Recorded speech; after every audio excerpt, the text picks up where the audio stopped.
Hey guys, today I want to come on and show you how to curl a synthetic wig. Alright, so if you were like me, you suck at curling. I suck at curling. I'm not a professional hairstylist. I have tried for years on my own hair to curl, and then curling wigs has just been another disaster for me. I have tons of different heat tools to try curling them, but it just never works out. So I have found some other ways to curl wigs and get curl patterns in them that I want without actually having to use a curling iron or any type of heat tool whatsoever. Now, a little disclaimer.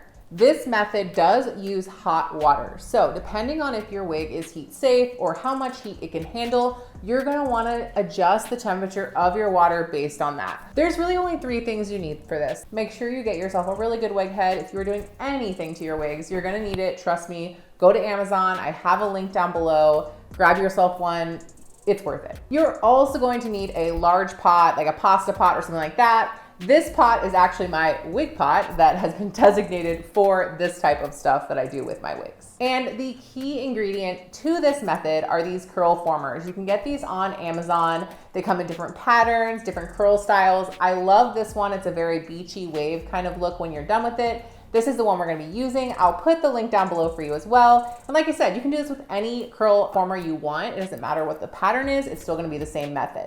I like to use a rat-tailed comb for this because I really want to get nice sections that make sense. So you can go through this with your hand if you want, with your fingers separating it. That's totally up to you, but a rat-tailed comb is going to make this a lot easier and a lot more uniform. With this method too, you're going to start at the top and work your way down. Just like if you were straightening your hair or curling your hair, you're going section by section, layer by layer.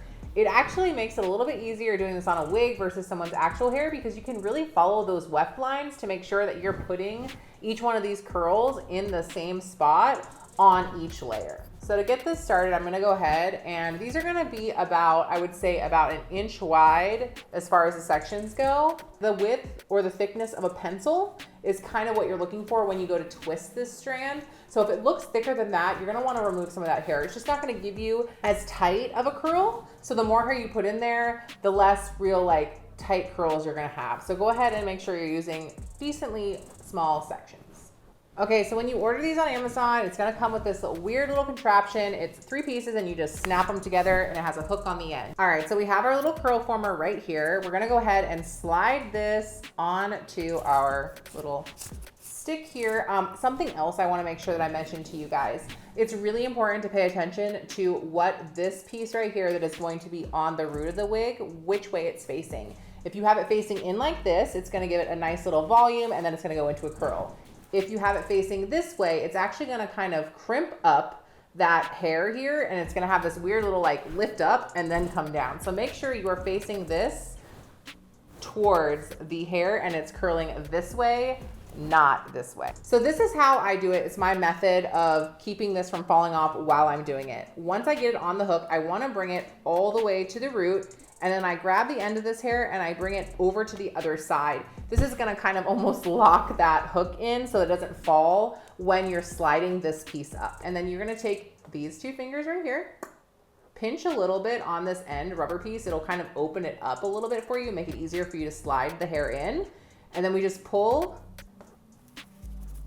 and now we have this attached. The further down on the root you go, the further down the curl pattern is going to start. All right, once you've got your whole wig covered in these contraptions, they should be good. They shouldn't fall out unless you're like throwing it around, so just be careful. Then you're gonna go ahead and grab your bucket with your hot water that you've warmed up. Make sure, like I said, that you check the heat safety temperature on your wig before you do this. Go ahead and grab your pot. I take it off the heat. I set it down on top of a towel or some type of surface that I can kind of work with and then lay the wig down after I'm done. So we're gonna go ahead and put this in and then we're gonna let it sit and then we're gonna pull it out and we're gonna let it dry. Hey guys, I wanted to step in and remind you, if you haven't yet, make sure you go over to our website and grab your wig passport. This is a free all-in-one wig guide with a bunch of wig tips and tricks to help you along your wig journey. Now back to the video. Once you get it in here, make sure you let it sit for 5 to 10 minutes. A little disclaimer, I've done this enough times to kind of trial and error this.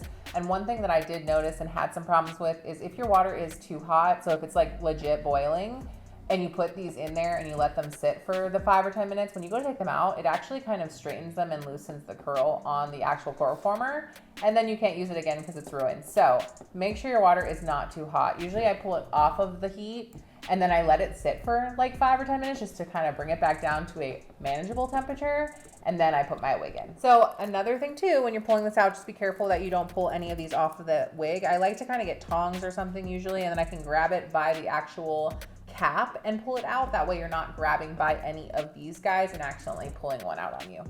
Once you get it out, you want to go ahead and grab your towel and you're just going to kind of blot and pat this down, mostly up in the cap area. That's where most of the hair is and most of the material is, so that's going to take the longest to dry.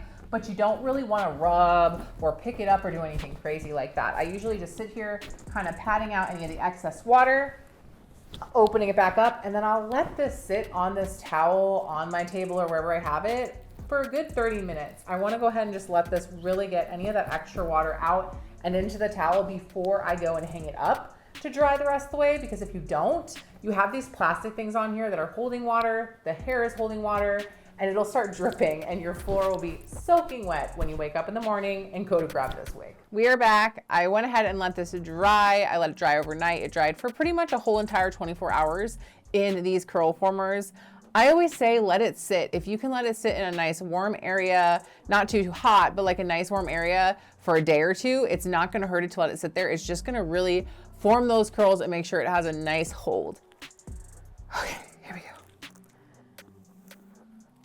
So you can see it's this really nice kind of beachy wave here. If you're wanting more of a spiral curl, you're gonna want this type of curl former. They have these on Amazon as well. These work amazingly too. I've done a video using these on a wig if you wanna go check that out. But this is more of that beachy wave. Once I pull them out, I kind of run my hands through it as I go, just kind of looking to see how it looks and kind of blending those sections together because they have been separated for a whole day.